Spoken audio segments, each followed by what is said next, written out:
And we are live. What's up, guys? Welcome to Fed at 1811. I'm here with my boy Andrew from Legal Mindset, man. We got a lot to talk about, man. We're going to talk about Trump. We're going to talk about some migrants getting pushed around the country. Got a lot to talk about. Let's get into it, baby. I was a special agent with Homeland Security Investigations, okay, guys? HSI. The cases that I did mostly were human smuggling and drug trafficking. No one else has these documents, by the way. Here's what FedEx covers. Dr. Lafredo confirmed lacerations due to stepping on glass. Murder investigations. You see him reaching in his jacket. You don't know. And he's positioning. Been on February 13, 2019. You're facing 2 counts of premeditated murder, Racketeering and RICO conspiracies. Young Slime Life, here and after referred to as YSL. The defendants 6'9", and then this is Billy Seiko right here. Now, when they first started, guys, 6'9" ran. So I'm a Fed. I'm watching this music video. You know, I'm bobbing my head like, hey, this shit lit. But at the same time, I'm pausing. Oh, wait, who this? Right? Oh, who's that in the back? Firearms and violent crime. AKA Pooh Shiesty violated. you're ordered to stay away from the victim. Rapper Pooh Shiesty arrested after shooting at King of Diamonds, Miami strip club, injured one person. This is the one that's gonna fuck him up because this gun is not traceable. Well, it happened at the gun range. Here's your boy 42 Doug right here on the left. Okay. Sex trafficking and sex crimes. They can effectively link him to paying an underage girl. I'm gonna invoke my Fifth Amendment right. And the first bomb went off right here. Suspect 2 set down a backpack at the site of the second explosion. Inspired by Al-Qaeda. 2 terrorists and brothers, the Dzhokhar Sarnev and Tamerlan Sarnev. When the cartels ship drugs into the country. As this guy got arrested for espionage, okay, trading secrets with the Russians for monetary compensation. The largest corrupt police bust in New Orleans history. The days of the police are gone. So he was in this bad boy. We're going to go over his past, the gang ties, so that this all makes sense.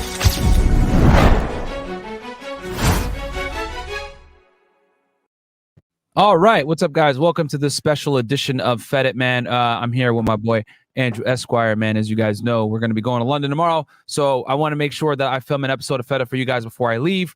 Yeah, man, we're gonna be in the UK for a bit. So Andrew, what's going on with you, bro? No, man, love that you're taking it international. You know, I'm sitting over here in Seoul, South Korea, waking up my morning talking about some a little bit of Trump, you know, a little bit of TDS. It should be really good stuff. I was streaming last night, and I wanted to talk about it real quick because I was streaming yesterday on this migrant situation, and I think this goes with today's topic perfectly, because a lot of this anger about what's going on there all goes back to Big Daddy T. It all goes back to, you know, people being mad at Trump from that era. Mm-hmm. Yeah, no, absolutely. Real quick, Lord Infamous $20 goes, can you cover Michael Jordan's father's killer, T.I.'s 2008 gun charge, rapper Cool C Banks bank robbery that got security guard killed, the NBA referee scandal, and Amy Fisher story? My apologies, I'm asking for a lot. God damn. Okay. Damn, that's like 6 cases in there, man. You guys anticipate significant civil unrest if Trump is indicted? We'll talk about that in a second. That's actually today's topic, a part of it. And then if Trump is charged and indicted, do you think there will be civil conflict or possibly a divide within the FBI because of the partisanship?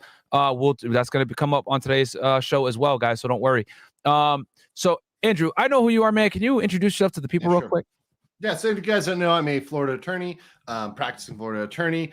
Work completely remotely. I live in Seoul, South Korea, and I have a channel, The Legal Mindset, which you can check out on YouTube. Also have a community on Locals, legalmindset.locals.com, Twitter, The Legal Mindset, and my Instagram is Esquire International. I decided to mix it up a little bit. But other than that, find me on Instagram, Twitter, YouTube, check my channel out, cover all sorts of topics, and try to give as based of a take as I can give. Because, I mean, look, a lot of people out there, they're getting into their feelings. They're getting into the way they feel about stuff. I'm just going with the facts, the law, and how things are really going to work when we actually apply these things and we take these things to court. Yeah. So, and then could you react to a documentary called Liberty 7? I've never heard of it, but thank you, RJ Robertson. I could definitely check it out. So today's topic, guys, is, you know, we're going to talk about Trump potentially being charged for, you know, as you guys know, they did. You know what? Should we do a quick timeline of events for the people? Yeah, let's do it like a review, review. Because some people may, I don't know where you've been living. Maybe you're under a rock, but maybe you haven't been paying attention. But this thing's been going on for the past couple months. But let's do a little breakdown. Yeah, so quick recap, and Andrew, please fill in any gaps that I may miss. But long story short for y'all, what happened is the FBI went ahead and did a search warrant, executed a search warrant on Trump's Mar-a-Lago residence resort up there in Palm Beach County, Florida. The FBI out of the Washington field office ran the investigation. They went, they submitted, so basically they submitted an application for a search warrant. And an application of a search warrant, you have to put something together called an affidavit, guys. And this affidavit, I'll show you guys real quick what it is real fast. It's this document right here, which I'm going to pull up for you guys. Where the hell did I put it? Oh my God, it got closed. Oh, here it is. Okay. So I'm going to go ahead and enlarge this for y'all before I share screen. And an affidavit, guys, is basically sworn, testimony essentially that, hey, here's my affidavit, right? As you can see, this is the FBI agent right here, which they redacted his name, right? Actually, let me enlarge it for you guys so you guys can see it, right? And this outlines all the probable cause that they have to go ahead and search Trump's house. You guys can see this affidavit has a bunch of redactions in it. Me and Andrew broke this down in detail on another episode that we did where we actually went ahead, read through the probable cause, broke down what was behind more than likely all these redactions that you guys can see here. But this thing was filed along with us in the search warrant application to search his home. And in the home, they found a bunch of classified documents, okay, that pertain to a bunch of national defense information, etc. And now that the FBI has this information, Trump has been filing some motions to go ahead and get the reviewing of the classified documents pretty much halted through the use of a special master, if I'm not mistaken. Andrew, can you explain, I guess, a little bit of that and if anything else I may have missed there? So let me get into what a special master is. A special master can be appointed to do anything a judge wants them to do. So a special master is somebody who literally is given authority over a specific part of the trial. In this case, in this specific case, in the Trump case, they're given authority to decide what is privileged and not privileged. And there's actually two types of privilege that they're going to be reviewing. The first type is attorney-client privilege. Attorney-client privilege, very straightforward. I'm an attorney. If I have a client, I'm communicating with them, that's protected. That is one of the strongest privileges out there, period, is attorney-client privilege. So if it's in a communication between an attorney and their client, that is attorney-client privilege. Now, the other privilege is executive privilege. That's the privilege you get as a president, right? Now, that one is one that's never been looked at before. There's zero case precedent on it. So anybody out there who's a legal scholar who says they know exactly what's going to happen regarding executive privilege, they are full of shit, because there is this much goose egg. There's nothing in terms of actual case precedent on what is going to qualify in this instance as executive privilege versus non-executive privilege. So that special master is going to be doing that specific job. Now, Myron, should I get into exactly who the guy is? Do you want me to go down that rabbit hole, we can. Yeah, let's get into who it is, and then we'll go into the charges that Trump might actually get hit with, what the bureau might come after him with the Department of Justice. Right. So this guy, Mr. Dearie, right, Judge Dearie, he is an older judge. He's a 78-year-old judge. He's been on the bench for a while. He was actually nominated by President Reagan. So, I mean, that tells you what era this guy's coming from. Holy crap. But he was on Trump's list. So each of the sides, the feds and Trump, submitted their list of people. And, Trump had this guy on his list. Now, other prosecutors, people who are local prosecutors who know the guy, actually say they're kind of surprised that Dearie was on Trump's list. He's not a guy who's known to be partisan. He's a guy who's known to be extraordinarily fair, no nonsense guy, very quiet, low key, smart, does his job, does not fuck around. So this guy is not a guy who's just going to agree with Trump because it's Trump. He's not a guy who's just going to vote red team. He's not going to do the blue team thing. He's a very fair judge. He has an extraordinary record. And when they bring in a lot of these older judges, the reason why they do it is at that point, the judges are really more concerned about their legacy more than their actual pay or more than their promotion. He's already a senior judge. He's not going to get promoted anymore. He's not going to be moving up. They're not going to increase his pay for this. So he's not really looking at that. He's looking at this to be part of his legacy as being a fair judge who did a fair job on this case. So I think he is going to do a good job. That's my, assessment. When I was working in Miami, I was down there interning at the time at which they had all those evictions. Remember the housing crisis, Myron? I don't know if you remember that bad boy. Yeah. In 08, 09, 010. Absolutely, yeah. And when I was down there, they brought out the senior judges to rule on those because they knew that the senior judges would be fair and the senior judges won't play to emotion. They're not going to, people's feelings or whatever are not going to come into play here. So they brought the senior judges. So in the same way they bring out this guy, he's a senior judge. I think he'll do a good job. Yeah. And here he is right here.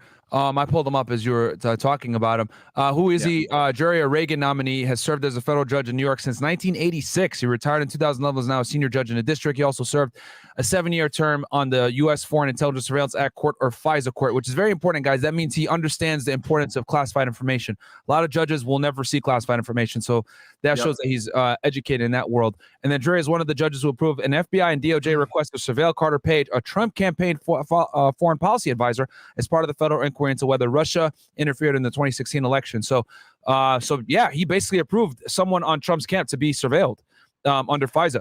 And then the process that federal investigators used to secure the FISA warrants was riddled with errors and overall sloppiness. According to a DOJ Inspector General report, 2 of the 4 surveillance warrants granted by the secretive FISA court regarding Page have since been declared invalid, including one approved by jury in June 2017 because of omissions and mistakes in the FBI submissions to the court.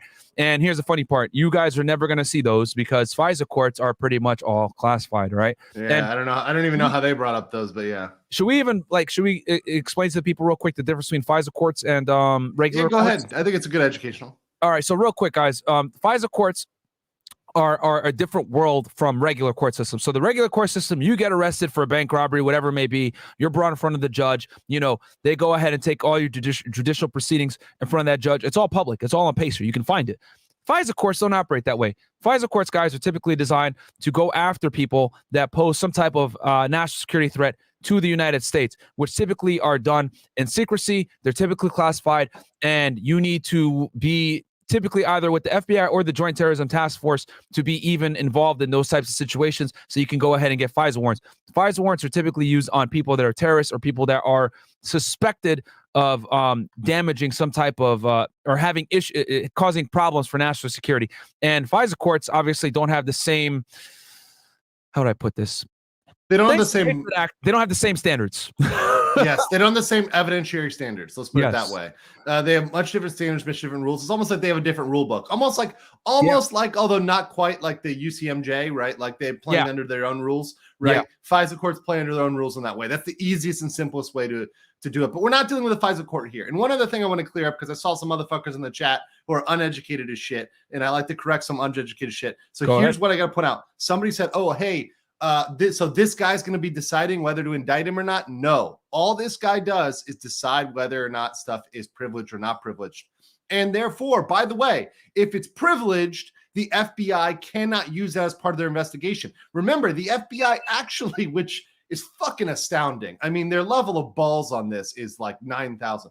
They actually tried to get granted permission to continue to investigate while they're still determining whether stuff is privileged or not privileged. Which, I mean, the cojones to ask for that. Be like, "Oh yeah, we just want to use this in our investigation. Oh, don't worry. If it's privileged, we'll just throw out everything that was involved with that." No, you're not. That's complete bullshit, right? That's complete and utter bullshit. So if something is privileged, you cannot use anything, any lead you got from that paper, from that information. So all that stuff's got to be taken out. All that stuff's got to be thrown out. So that's what's going to be going on with him. Now, the judge in their search warrant as well, they talked about having a taint team and all this other stuff, which is very common whenever you raid like a lawyer's office or whatever, and you think that you're going to come across privileged information. But yeah, I mean, the use of a special master is probably a better idea. Go ahead. Sorry. No, exactly. And their taint team, frankly, I mean, the taint team has been ridiculed. And I think we look through the taint process. It gives them so much discretion. I mean, it's essentially not a process. It's the FBI doing whatever the fuck they want to do. So, I mean, I think bringing a special master for this, particularly since this is politically sensitive, is the only move that will let this be viewed as legitimate. I think that's the way to. And look, USA, I wouldn't even oppose it. I would be like, all right, cool. Like, you guys want to bring in a special master? We have enough evidence. Go ahead. And that's what Myron, if anything, if you're of all the things that gives me a little bit of maybe Trump has a better case is that why are they opposing it if they have such a strong case? Yeah. They would only oppose it if they think some of this stuff is actually privileged, and if it is actually privileged. So I think there is at least some of this stuff which is privileged, which they have said is not. So I think the FBI is going to get some mud on their face here. I don't think they're coming away clean on this. Now, they may still get enough documents that they can still charge or indict Trump. I'm not saying that's the case. But what I'm saying is I think this is going to expose, and I think the DOJ is sweating because the special master is going to label certain things as privileged, which they do not. I think that's what's going to come away here. And here's and me and Andrew went in detail about what taint teams are, etc., guys. But this is the part of the search warrant right here, the affidavit at the end of it, where they go search procedures for handling potential attorney-client privilege information, because they knew going and raiding Mar-a-Lago, they'd be running across a bunch of information that is potentially going to be privileged, in which we discussed before. Privileged information is anything between a client and an attorney that law enforcement cannot use it against them. Okay, it could have been, yo, I did the crime, baby. I killed them, and they find that it's the privilege can't be used. Okay, so yeah, basically what the FBI is saying here is like, yo, we're gonna have two different teams. We're gonna have a search team that is like filled with the case agents, and we're gonna have other people that are searching that are gonna be able to establish if something is tainted information, aka privileged, and we're gonna go ahead and make sure that the case agents on the investigation don't actually come across that. Why? Because if you're a case agent on the investigation, you're supposed to be unbiased and not seeing certain information that you should be seeing anyway in the case. You can't look at that stuff. Okay, so the taint team is supposed to be there to taint themselves so that the actual case agents or investigating FBI agents on the investigation from the Washington field office aren't necessarily tainted. Go ahead, Andrew. I know you have something. And there's a very important thing I forgot to mention here. So this is the part of their affidavit that talks about this is a spicy one. So when is this going to happen? What's the timeline on this? Because here's the whole thing. Like I said, the last two times we checked my last two, I'm like, the timing of this is very sus. It's very, very fucking sus. So the judge ordered that he has until November 30th to complete his job. But the government came back and said, oh, no, that's too long. We want him to complete it by October 17th. Oh, interesting. So why would they say October 17th? Clearly, I'm sorry, but clearly that's an election-based move. Clearly that's saying, hey, we want this to come out. We want this, indictment to potentially go forward right before the midterm elections, which are coming up in November, in the beginning of November. So I think that was entirely timed. Trump's lawyers, of course, assert that the special master needs at least 90 days from now. So that's where we're at. But November 30th. So we're looking at November 30th timeline. This is not something that has to be completed before the election. Although he may end up doing it quickly. This guy may be impartial and say, look, I'm going to do it. I'm going to take as long as I'm going to take, that may be what he does. Who knows? But he has until November 30th. Okay. All right. So what we're going to react to, guys, is we're going to go ahead and actually, as you guys know, me and Andrew, right? We're even though, full disclosure here, I like Trump. Okay, I'm a Trump supporter. I will go ahead and say that I like Trump. Okay. However, I'm going to put my personal biases aside and assess the situation in totality of circumstances. I personally believe, based off the information that I've seen, etc., that more than likely there's no way that the Department of Justice isn't going to indict Donald Trump at some point in the future. Andrew, I don't know if you share the same sentiment. I think. Go ahead. I had a subsequent conversation after our last conversation with some other lawyers about the obstruction charge, and I think because when he was subpoenaed, he didn't turn over what he was supposed to, even though that was privileged, even though he didn't, but or declassified, because we got into this big whole, is it classified versus declassified, the declassification process. But technically the way the subpoena was worded, he should have turned it over because it was marked confidential. Whether or not it was actually confidential or not, that's technically the way the subpoena was filed and granted. Now, his lawyer should have objected to this. There should have been a lot of things that were done. They frankly weren't done. So I think it's possible to get him on the obstruction charge. Of course, if all of this information, right, turns out to be pretty much privileged mostly, then it's going to be like convicting him or indicting him for resisting arrest on a time when you pulled him over on a bunk, you pulled him over for a bad reason, right? He wasn't speeding. You pulled him over for speeding, but then he resists arrest. So you arrest him for that. You can get him for it, right? Because clearly he didn't do it. He didn't produce the documents. Yeah. So could you get him for it? Probably. Is it going to be incredibly divisive? Is it going to look horribly political? Yes. It's going to look very petty and very political. Absolutely. But that may be what happens. So what we're going to do here is I'm actually going to pull up a very biased former prosecutor that clearly doesn't like Trump. And we're going to go ahead and react to his analysis of what he thinks is going to happen with the Donald Trump situation. And right here, okay, and this is from the Brian Tyler Cohen channel. He's a little biased as well, I'm not going to lie. But like I said before, I'm for full disclosure, we're telling y'all that, we like Trump, etc., but we're going to go ahead and be unbiased here and, kind of, give credit where it's due, and then also criticize points where it's wild speculation, which there's some wild speculation in this video. Right. But let's go ahead and play it. They do make some good points in here, which I will definitely agree with some of them. But let's go ahead. Now we've got the host of Justice Matters on YouTube. Oh, yeah. All right, so let's get started with the newest bit of news, and I'm gonna do my best not to have our interviews immediately become obsolete, which is And something. it goes, top prosecutor reveals how long a Trump sentence could be, and this was released on September 5th, 2022, so it's fairly recent. And once again, you could tell from that title, because like there's not even an indictment right now. Like, this is not just wild speculation. This is not just wild speculation, but it's clearly angled against Trump, right? Like, yeah, 100%. Because he might, I mean, he could get convicted of this and not ever have a sentence. So this is absolutely ridiculous and wild speculation from the title itself. Right now, and this might be clickbait. It might just be clickbait, right? 100%. Which, you know, I say we all do. I do clickbait sometimes, so you know, it is what it is. But yeah. And when he says top prosecutor, I want to go ahead and I'm gonna talk about that here in a second when they say top prosecutor, because the type of prosecutor he was is extremely relevant to this conversation. Something that we've encountered a lot of times in the past. Yeah, we'll see what I'm talking about. Move so quickly, but the DOJ revealed that there were 43 empty folders with classified banners on them at Mar-a-Lago. Glenn, do you think they came that way? Like, what are the implications of finding empty classified document folders? Yeah, I can't imagine Trump said, here's what I want you all to pack up at the White House. I'm going to need you to take those 43 empty folders that used to contain classified information. I'm going to need you to take those 28 empty folders that say on them, return to staff secretary / military aid. I'm going to need you to deliver all of those to my office proper. In case anybody wonders if it was my office, I've named it. Fantastic sarcasm. So, and by the way, you can tell this once again. How do they start this? Right? They start this with an incredibly. This is all speculative, because neither one of these guys is a member of the FBI. Neither one of these guys was on the raid. Neither one of these guys knows whether those were actually empty or not. Right? So they're going on. I mean, at best, hearsay. None of this has been proven. None of this has come to court. None of this has been shown at all whatsoever. So.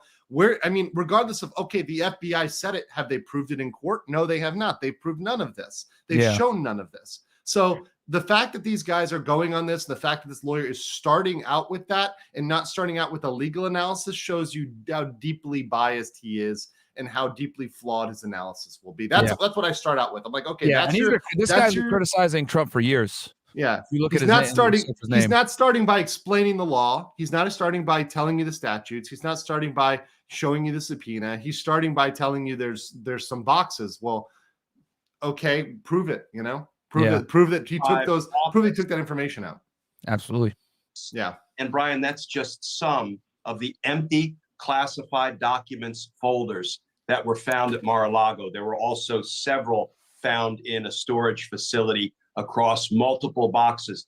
Nobody packages up empty classified documents folders to move them to their new digs. This is I'm not sure how this guy knows about classified folders either. Like, what makes him a classified folder expert? Yeah, so you guys are going to see here, this guy wasn't when they say top prosecutor, this guy was a military prosecutor, which those guys almost never lose in the UCMJ. Okay. He wasn't a AUSA. He was a JAG, essentially, is what he was, which, you know, anyone that's been prosecuted by a military court already knows it's a fucking rap for you. Like, you're going to take an L. Those guys don't lose. They got something crazy like a 80% plus like closure rate on investigations. Like, you don't lose. You know, everything's in your favor. Yeah, the UCMJ is like, for example, I would say operating under the UCMJ is the same thing as saying I'm a Canadian lawyer, right? Like, you do not know. I mean, you're not operating under normal American civil law. No, you're not. Operating under a different system, a complete different system. Yeah, and not only that, like, soldiers have way less rights than a regular citizen. You actually give up your rights as a soldier. Most people don't realize that. All those rights you think you have, well, as soon as you enlist, you've given them up. Yep, it's definitely those rates gone for our national security. Yeah, I guess at this point, all we can do is surmise where those documents went. I mean, what seems like the most likely explanation? I know that we're treading on shaky ground because I guess the only that's an understatement of the year. Shaky ground. He's wildly speculating, but you know, sure.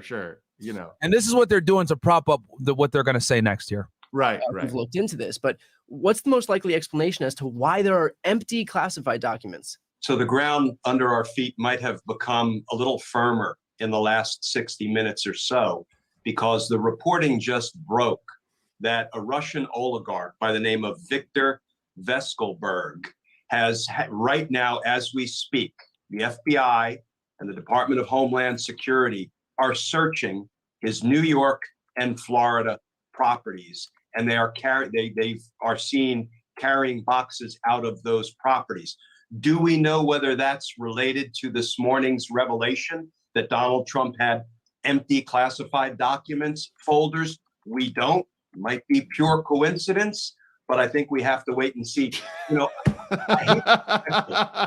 that is wild speculation. So the FBI is doing an investigation on somebody today, and because today they're doing an investigation, that person is linked to Trump.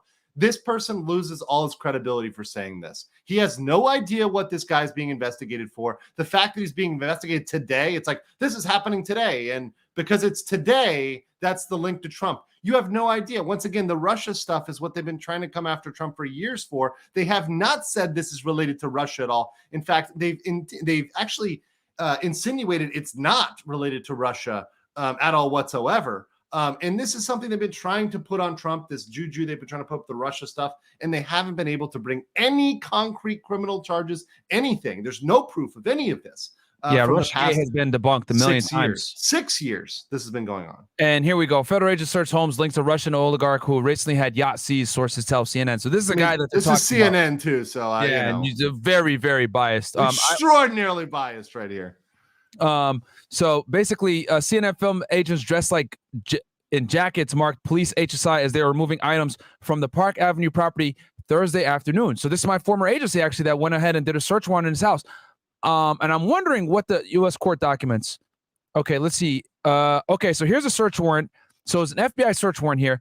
They got him for Tango International Maritime Organization to include all chattels on board in inventory or in transit to a vessel. 18 U.S.C. 1349. What the hell? Hold on, let me enlarge this for y'all. This is a very. How the hell did this guy go ahead and link this, the monetary yacht Tango with International Maritime Organization number? How did he link this to Trump? What does this have to do with anything? This has nothing to do with this. Yeah, Trump has a yacht where he hides all the documents. Like, what's your theory of the case here, bro? Like, he has nothing. He just said he literally only used that fact that it was a search that happened now. That was the proof he had there. That's TDS like on a million, right? You turn that up, it's over 9,000. That's fucking Super Saiyan level of Trump derangement syndrome. Like, he is not this mastermind, this criminal mastermind. And we're going through it right now. I got the search warrant. Here it is, guys. You see it right here. Who's the guy he's talking about? I just went ahead and searched Trump. Nothing in here says anything about Trump in this search warrant. So Zero. How the hell did he come to that conclusion that they're searched? To me, this looks like I'm already looking through it. I see they looked at FinCEN records. Okay. So this is a you know what has to do? You know what has to do with Trump? The word Russia. The word Russia is in it, exactly. And therefore it has to do with Trump. So I don't know how he came to that wild speculation, but let's keep going here. Yeah. So this is the level of credibility. When you start out with this, it seems I'm gonna give you that level of credibility. Yeah, that's wild. Yeah. To me, that Donald Trump very likely exploited those documents in some way for his own benefit, whether that was financial, whether it was for blackmail, whether it was to leverage future business deals he might have in other countries. How can you come to that from a yacht? How can you come to that wild conclusion? We have the search warrant right here. I looked at it. They didn't mention Trump in it one time.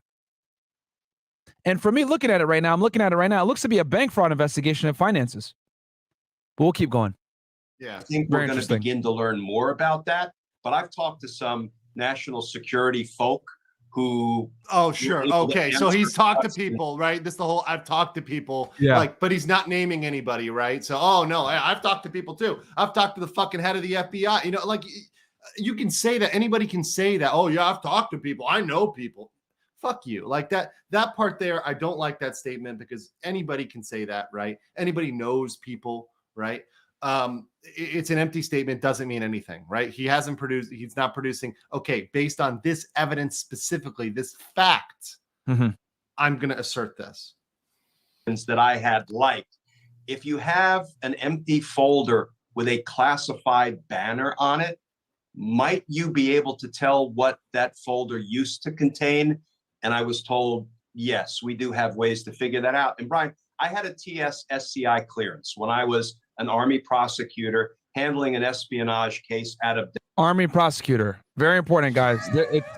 Like I told y'all before, again, when you're an Army prosecutor, those guys really don't lose because the person, right, the person that you're going after, the military personnel, they have no rights almost, okay? Fourth Amendment, what's that? We're going to search your goddamn barrack, okay, buddy? Because this is all U.S. government property. And we feel as though you may be a spy and it's a national security situation. So thanks to the Patriot Act and the fact that you're a service member, my friend, you no longer have certain rights. And it's hilarious. Win. Go ahead, sorry. I mean, somebody pointed out in the chat, there's hilarious military laws, like the fact that divorcing your wife can get you in trouble under the UCMJ. Yeah. Like, I mean, this is the level of like, what? You would just say, as a normal civilian, you'd be like, wait, what? That's a problem? Yeah. A lot of things that are okay in normal civilian life are not all right under the UCMJ. Yep, absolutely. Desert Storm. And can I tell you, that scared the bejesus out of me. I didn't want to say or do or touch something I shouldn't. I was super careful, but this is as potentially dangerous and damaging as it gets to our nation. Just as a quick aside, what's the punishment for any other person other than Donald Trump if they were found to have had been in possession of documents like these? Prison, a prompt arrest, a prompt indictment, a prompt prosecution, probably a guilty plea, which is how most of these cases involving mishandling of government classified materials play out. People typically will plead guilty in the He is correct about that if other people got caught with this, they potentially would be charged. So sure. correct about 97%, 97% conviction rate, right? I mean, that's the DOJ's normal rates, right? Yeah. So it's 97% conviction rate. So obviously saying, yeah, if you're indicted, right, guilty plea is normal. However, I will say this, Myron. Yep. Most people are not Donald Trump. And if you say, is Donald Trump in the top 3% of America? Yes. So I think that puts him in that category of people that doesn't have to. He's a former president. Exactly. That doesn't just have to plead guilty. Yeah. I mean, exactly. I think for a lot of people, they've really got him over the ropes. They've really got him, to a point where, hey, they don't have the resources to fight this. They're not capable of fighting this. But if anybody is capable of doing it, is Donald Trump. Yep. So I think that may remove him. So when people say the 97%, yes, that's correct. Most people do. Donald Trump is not most people. That's true. Yes. And here's the thing, too. He should have right here. I would have given him more points if he cited the statutes, because we can look at the statutes and we can tell you exactly what the punishments are. We can look at 1519 and say, hey, under 1519 right here, what does it say? It says fined or imprisoned not more than 20 years. He could have said that if he was being honest intellectually, right? He could have looked at that and said, okay, under this statute, that's what this says, right? There's a punishment under the statute. Actually, real quick, we should probably tell the people the 3 crimes that we're potentially looking at here that they actually put in the search warrant, guys. So these are the 3 statutes, okay, so when you apply for a search warrant, guys, you have to cite statutes of law that you're using to go ahead and search, the premise. And the 3 laws that they used was, this one is the first one, 18 U.S.C. 793, gathering, transmitting, or losing defense information. Okay. Right. And this one I would say is probably the most serious, guys. For some of you guys that are wondering, this is what they got Robert Hansen under. And right now he is in Florence, Colorado, serving a life sentence for, violating this crime, this statute for selling secrets to the Russians. Was Trump selling secrets to the Russians? No, there's no evidence. Here's the interesting thing about this one, about 793. Yeah. This particular statute, it actually technically doesn't matter whether the information is classified or not classified. Yes, technically, this one is just if it's defense information, regardless of whether it's classified or classified. So this whole argument about it being declassified, so it will go to actually what is the information, right? Now, is it actually vital defense information, or is it something that is like a trivial detail, right? Yeah. that may have ended up being classified or being classified for some other reason, right? Yep. Is it actually defense information? We don't know. We have no clue. We haven't seen exactly what it is. But this one is very, very interesting because a lot of us are spending time arguing about the classified versus declassified argument. But technically, it doesn't matter for 793. It doesn't matter. Yeah, for 793, all they have to prove is that it's defense information, guys. And defense information is extremely broad, okay? And then the next one here is what Andrew was talking about: destruction, alteration, or falsification of records in federal investigations and bankruptcy. And and this is the one that he is most likely to be, if he's going to be got on anything, right? This is the one. Yeah. And because this is an extremely, I mean, guys, look at this. Whoever knowingly alters, destroys, mutilates, conceals, covers up, falsifies, or makes a false entry in any record, document, or tangible object with the intent to impede, obstruct, or influence the investigation or proper administration of any matter within the jurisdiction of any department or agency of the United States, or any case filed under Title 11 or in relation to or contemplation of any such matter or case, shall be fined under this title in prison not more than 20 years or both. Guys, that is the biggest run-on sentence I've ever seen in my life. But pretty much the U.S. government's telling you, hey, you know, we can pretty much, you do any of this stuff, we can come after you for this statute right here, 18 USC 1519. And this is the one, if they wanted to say, if they wanted right now in that stream, that's why I'm calling them out right now, is saying if they really wanted to do a good job and they actually knew what the fuck they're talking about, and they actually were, you know, former federal agents like Myron here, they would actually look this up, look at it and be like, yo, under this statute, which is the one that we think is most likely, here's the punishment, up to 20 years or fined, right? Because it can be just a fine. He could just be fined. Yep. Right? They could choose not to imprison him at all. That could be something that does not happen. Or that the judge doesn't grant in this particular case because it's something relatively trivial or de minimis. So they should be reading the statute. They're not. Note that they're not right now. And the other one here, U.S. Code 2071, concealment, removal, or mutilation generally. And this one, again, another extremely general statute that they can go ahead and use as almost a catch-all. Okay. And I think this one has a very interesting point to it that you actually noted here, Andrew. Which is, as used in this subsection, the term office does not include the office held by any person as a retired officer of the armed forces of the United States. Basically, this statute, guys, violating this statute makes it where you cannot run for office again. Yeah, it says shall forfeit his office and be disqualified from holding any office under the United States, which is an interesting thing. But then you have to consider the president is not just any old fucking office. And the Constitution literally says the requirements for being the president. You live in this country. You're like a resident of the United States, right? You're a citizen of the United States. And you are 35 years old. That's what the Constitution says. So it's going to be a really hard argument to say that something adds to the Constitution without being a constitutional amendment. I think that this law is not a constitutional amendment. So I don't think that technically this can change the requirements of the presidency. Maybe other positions, but not the presidency. Yeah. And not only that, very interesting as well. And we talked about this on That's so funny. Sorry, but what Hunch said here, this is one of my guys, the menu from a base DFAT can be defense information. Like that's literally like what they're eating in the Army cafeteria, right? That's fucking top secret information. You know what I'm saying? But it really could be something fucking small. Like you talked about it, Myron. You said it could be some details about Mar-a-Lago, like where stuff is. Yeah. No, absolutely. And I also want to bring to everyone's attention here that this is a statute that everyone is saying they're going to use this to try to get Trump to not be able to run office again. And my argument to this is it goes here, as used in the subsection, the term office does not include the office held by any person as a retired officer of the armed forces of the United States. Trump's lawyers can argue that as commander-in-chief of the United States, he is an officer of the military. The chief officer. That's the highest officer. Yeah, I mean, that's number one officer. So, yeah. When you are president of the United States, you are the top guy. You know what I mean? Yeah. So that could be something that his lawyers can use as well. But, yeah, it's very interesting that they use this statute. I've never seen this statute before in my life until this case. So this is also something very interesting. But these are the three. Get out their fucking microscopes to find this one. I mean, this is got some dust on those pages because I haven't seen that one either ever. So let's keep going. So he's basically talking about. So he mentioned one thing is that if anyone else was put in this situation, yes, they could be potentially charged. But of course, Donald Trump is former commander-in-chief, my friend. He is not a regular person. Government will debrief them out the wazoo to make sure we know everything. Okay, he's talking about if anyone else is caught with national defense information, what the prosecution is going to do. They're going to, which is correct. Which is true. That is true. Which is correct. But it doesn't apply to the president. And Myron and I, if you want to check out the last episode, we went in depth with it.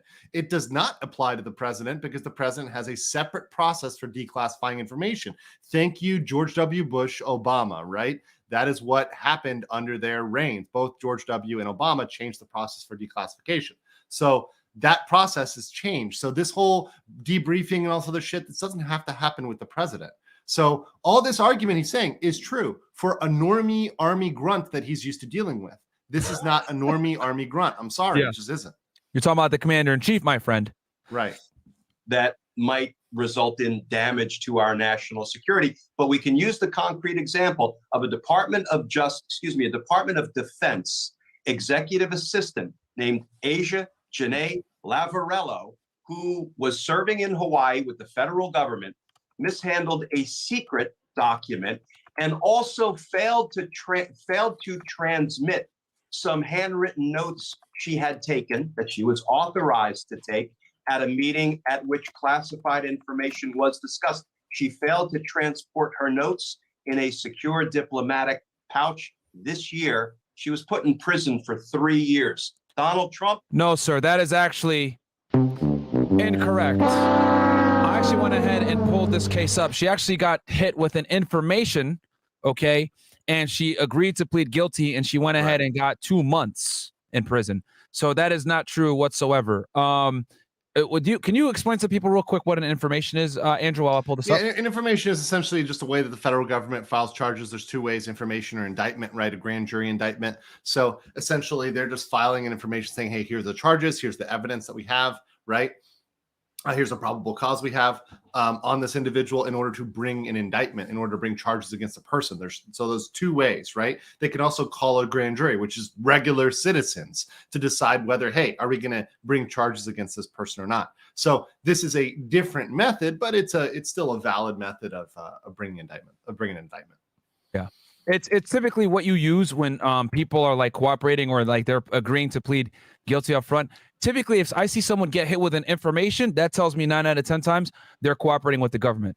That's there you go. Okay, that's a good tell. Yeah, it's a good tell to see if someone's cooperating. So like the fact that she went ahead and got hit with an information and she only got 2 months, I mean, that tells you right there. Okay. Do we have a chat? Okay. Yves Simonis goes, make no mistake. If they charge my dog Trump, clapping season will commence. Grab your popcorn, Butterfingers, and Rice Krispie treats and let the show begin. This guy, bro. Has a key time tomorrow after doing 1 million times more by way of criminal conduct and potential damage to our national security than Miss Lavarello did. But still, he's the most persecuted person in history. So he is actually the most invested. And here it is right here, guys. He said 3 years. No, my friend, it's actually 3 months. Here's the DOJ press release. Honolulu woman receives 3 months in prison for removal and retention of classified information. Asia Janae Lavarello, 32, was sentenced in U.S. District Court for the District of Hawaii on February 10, 2022 by Chief U.S. District Court Judge Michael Seabright to 3 months of imprisonment and a $5,500 fine for knowingly removing classified information concerning the national defense or foreign relations of the United States and retaining it at an unauthorized location. Lavarello had pleaded guilty to the charge in July 2021. And it's very important to note, guys, that I went ahead and read through this case. It was the case was done by FBI and NCIS, who was the Naval Criminal Investigation Service, and this was in Hawaii. It's very important to also note, guys, that she got hit with an information. I read through the case, and information is much different than being indicted.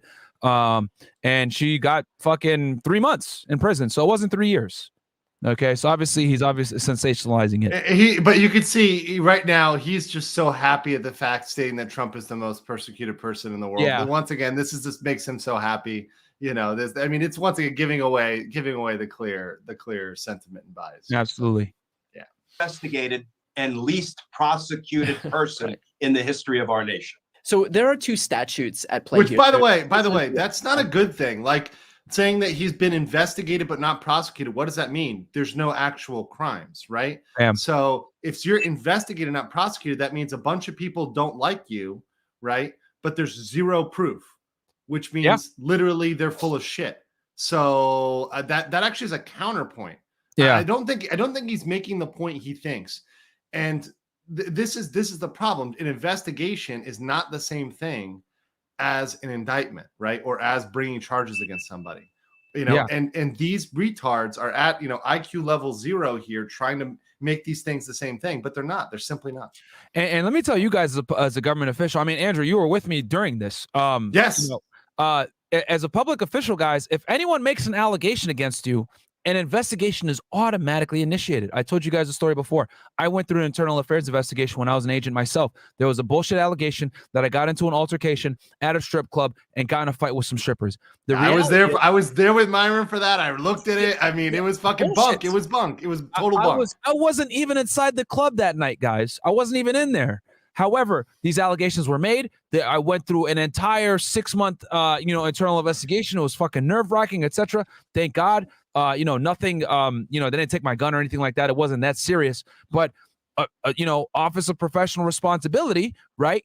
They have to open an investigation anytime some type of misconduct is alleged, even if it's unfounded and bullshit. So what ended up happening is they went ahead, they did their investigation. They found out that the people at the club were lying. I was never in there, contrary to what they said before. The video surveillance showed this. I was not inside. The allegations were not true whatsoever, and I was cleared. However, I had to still go through 6 months of bullshit, go in, do an interview, etc.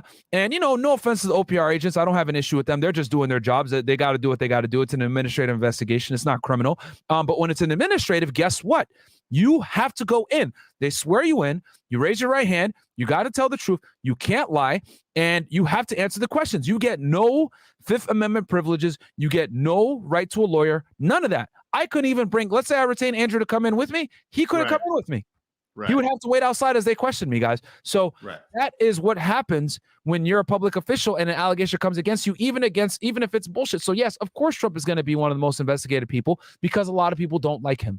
Okay. He was an entrepreneur before this. He's a billionaire. He has a lot of money. People are going to hate him. There's going to be people that are going to come out when you have strong political positions, people are going to fucking hate you one way or another, right? You took strong positions. People are going to hate him one way or another. There's some people that can give or take it, right?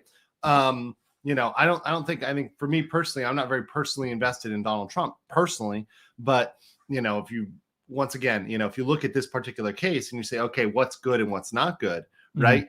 What's legal and what's not legal. A lot of this stuff, a lot of these takes here in this case just come from a distaste of his political positions. I don't see a lot of this coming from actual legal analysis or actual judicial practice.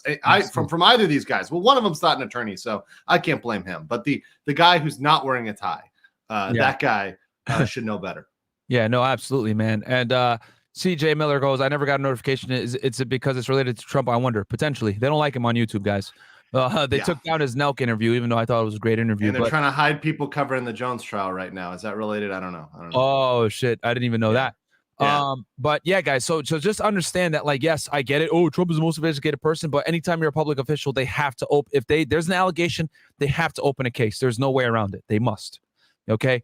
OPR gets involved. Office of Inspector General gets involved. Unfortunately, if it's OIG, that means more than likely it's a criminal allegation. If it's Office of Professional Responsibility, it's an administrative investigation. In my case, it was an administrative investigation, which is good because it means it's typically some, bullshit, whatever.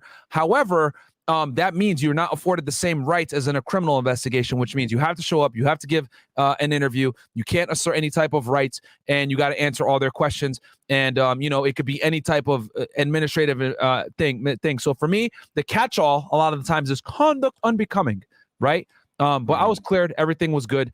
But that's what happens, guys, when you're a public official. Anyone can make an allegation. Someone can call in. If you work for the government, someone can call and be like, yeah, that person, he's a misogynist. Bam. Now they got to open up a case no matter what, right? Even if it's unfounded. It's not true. So, yep. Which really has no enforcement mechanism. And then there's the Espionage Act, which has some pretty major penalties that go along with it.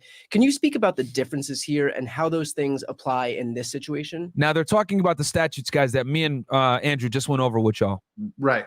Yeah, so the Presidential Records Act, as you say, has no teeth. There are lots of laws on the books that are basically guidelines for how federal government employees and officers should operate. Like Actually, the Hatch Act, for example. The Hatch Act has no teeth. You can receive a slap on the wrist if you violate the Hatch Act. That is, if you engage in political activity as a government employee, because that's prohibited. You may even get a letter of condemnation in your permanent file, but it doesn't really have any teeth to it.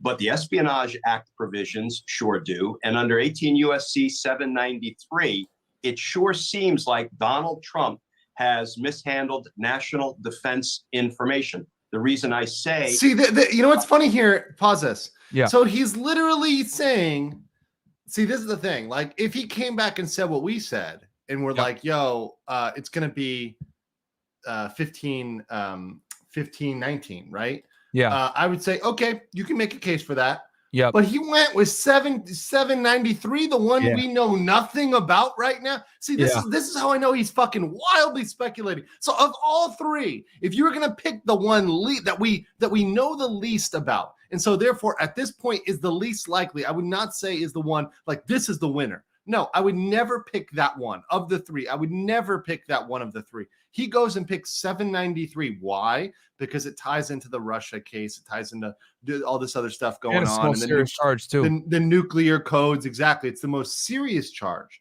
But we have no idea about whether or not 793 is implicated here. Yeah. Yeah. I mean, his thing is like, yo, it's because, he had information like just because I know it's classified that it's going to more than likely be national defense, which that may be true. But I think the government's strongest charge is actually the like I said, we said the obstruction. 1519. Yes. I don't think it's 793. Yeah. I don't think it's 793 either. Violated that statute is because that's one of the statutes cited in the search warrant for which the judge found there was probable cause to believe that statute had been violated and that there was evidence of that crime on the property of Mar-a-Lago. And what is Trump facing here? Like, give me the spectrum of punishments that we could see, and from best in his case to worst, and also what you think is most likely. For openers, Donald Trump is facing 20 years in prison, and here's why. One of the So he literally goes with the maximum amount under 1519. Okay, so let's see what he says. Let's go. Federal statutes listed in the search warrant is obstructing an official investigation or an official proceeding. And that one is a lay down winner for the government. I don't say that lightly or cavalierly because there's no such thing as a bulletproof case. Prosecutors can lose any case, or a jury can hang in any case that we choose to prosecute. But Donald Trump was subpoenaed to turn over the additional materials he had at Mar-a-Lago, and he flat out refused. And I love how he's using the max on this charge, which is the 20 years. Right. Let me tell y'all something about when you get what it takes to get the max on any type of federal charge. Go ahead, Myron. What does it take to get the max? The max on a charge? To get a max on a charge, you got to have a criminal history. You got to be scoring high on the point system. You need to be fucking Jordan in the fourth quarter. You know what I mean? Like, you need to be scoring crazy. Of crime. Jordan of crime. Yeah, the Jordan of crime. So the fact that he's saying he's going to get 20 years under this statute, which is the fucking max, is fucking ludicrous, my friend. And that goes to show you guys the difference between an AUSA would never say something this ridiculous, but a military prosecutor can, because in their world, they could do this wild shit. Go ahead, Andrew.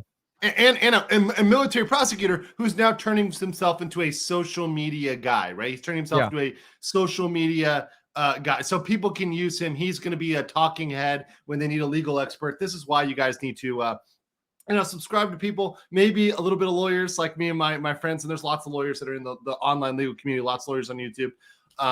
We got the statute right here in front of y'all. Impartial takes. That's the difference. Impartial takes. Because listen, these guys who are saying these things, they're just literally making the most extreme case versus 20 years. Okay, he's probably going to get, even if he was convicted, which, by the way, this one, I'm not going to call it bulletproof. He said bulletproof. I definitely don't agree with bulletproof. Best charge, yes. This is the best one. That I do agree with. However, is he going to get 20 years? Absolutely fucking not. There's no fucking way he's getting 20 years in prison. If Donald Trump gets 20 years in prison for failing to respond to a subpoena, by the way, that would be thrown out on appeal. That would be thrown out on appeal. If the judge gave him that, to be thrown out on appeal, 100%. This right here, he would plead guilty to this if he were charged. He'd probably get, 6 months probation or some shit like that. No jail time, a heavy ass fine, done. The 20 years for him to say 20 years is preposterous. I can't believe that as a lawyer that he would say something like this, knowing damn well that you're not going to get 20 years. Like, the only way you're ever going to get the maximum on something is you need to be a goddamn career criminal. This got to be like your fourth offense. You score high on the point system. You robbed someone while you did this. You committed some kind of crazy act of violence. You had some kind of enhancement, which allows the judge to even go to that. Like, absolutely no way. Like, I can't believe that he even insinuated that he would get 20 years on this alone. Right. And then we had to get federal prosecutors had to get a search warrant. They went in there and they found a veritable mountain of documents that were responsive to the subpoena. That is a fairly easy obstruction case to prove. That carries with it 20 years in prison. Potentially, that's the maximum punishment. So for openers, that's a relatively easy charge to prove on the facts as we know them. He's not getting 20 years, though, bro. Stop being fucking stupid. And AUSA would have never said this. And that goes to show you guys the difference. This is me as an agent. I wanted people to get as much time as possible when I was arresting people. But guess what? Even I know there's no fucking way someone with zero criminal history is getting the max on a charge. No way. You would have to kill someone during the commission of the crime to get an enhancement like that. Right. What happens to Trump's attorney who signed that sworn statement attesting that all those classified documents that were held at Mar-a-Lago had already been returned? Like, does she get disbarred, or could she actually face legal punishment herself? The answer is yes. Both of those. This is true to a degree. Okay, but I'll respond on this. I want to see what this Joker. I want to see what this Joker has to say, and then we'll go. We'll see what he has to say. I'm gonna give him a chance to save himself here real quick while this motherfucker's laughing over here because this is like a preposterous statement. But let's let me bring this up in a second. Okay. First of all, let me back up. I've talked to a lot of my friends who operate kind of at the upper echelons of the white collar defense practice in DC. Once again, his friends, prosecutors that I served with many years ago, and I said, look, naming nobody. I've never been a defense attorney, never wanted to be a defense attorney, but my understanding is that defense attorneys never certify that their criminal clients have turned over all the evidence of crime that they have. You're representing a bank robber. As a defense attorney, it's not really in your job description to certify to the prosecutors, by the way, my client gave back all the money he stole from the bank. That's not the way the practice of law is supposed to play out. So Christina Bobb is in potential deep legal jeopardy, not only professional jeopardy, because she will be referred to her state bar, wherever she's licensed, for an investigation to see whether she should be sanctioned or disbarred. But she is in legal peril because she certified something that is provably false. It's not something she should have certified in the first instance, but and she also now has a conflict, right? Anytime. You want me to pause it, Andrew, or do you want to go? Yeah, let me hear what this guy's saying, because I'm going to take all this together. Right? I'm going to take the entire, all this bullshit. Representing a client. I'm actually interested to see what you have to say on this one. Let's go. This is actually really fucking ridiculous. Okay. Attorney's conduct is potentially criminal in furtherance of that representation. The attorney has a split loyalty now, because you have to zealously represent your client, but you also have to keep yourself out of hot water. And those two goals may conflict with one another. So very soon, holy shit, to see her withdraw from her representation of Donald Trump. Doesn't it kind of not make sense to put? So, okay, let me start with two things. Oh, holy shit. Okay, here we go. First of all, everything this man just said was complete bullshit. Number one, first of all, there has been generally, to be very fucking clear, there has been a prosecution of attorneys in a concerted effort to go after attorneys who represent people with views you don't like. Well, guess what? That is fundamental to justice in America, regardless of your political views. You could be a goddamn communist, you could be a fascist, you could be whatever the fuck you want to be, right? You could be anything you want to be. You could be a libertarian, whatever you are. Your attorneys have a duty to defend you, a duty of zealous advocacy. We have to defend you to the utmost of our abilities, regardless of your beliefs. Remember, one of our very first presidents right? Adams defended the fucking redcoats after the Boston Massacre, right? This is the fundamental of our Constitution. It's fundamental to our system of justice, is that everybody deserves a fair and zealous defense. So you are never, ever supposed to attack an attorney for doing his job. And it is disgusting that this man who calls himself an attorney, who cosplays as an attorney, because clearly he's never been a real attorney in the actual U.S. legal system. He's worked in the separate military legal system, which honestly has nothing to fucking do with the actual legal system and practice of law. And you can tell because the way he represented himself here, the way he spoke about defending clients is disgusting. You can only talk like this if you work in a whole separate system, which is a whole separate system of values. This man does not hold the values of an American civil attorney or a criminal attorney in the regular U.S. justice system. He does not hold those values. That is fucking clear from what he said right there. It is absolutely not criminal to defend your client. It is in fact your duty to defend your client to the utmost of your abilities. Now, when he talks about sanction or disbarment, right? Now, let's say an attorney fucks up, right? Myron, do you think attorneys fuck up on a regular basis? Of course. We're human. Of course. We make mistakes. We are all human. Sometimes we make typographical errors, and a judge wants it to be in Times New Roman, and you put that shit in Arial, right? And that's the type Comic of Sans. Comic Sans. You put it in fucking Comic Sans. You put it in Wingdings, you know?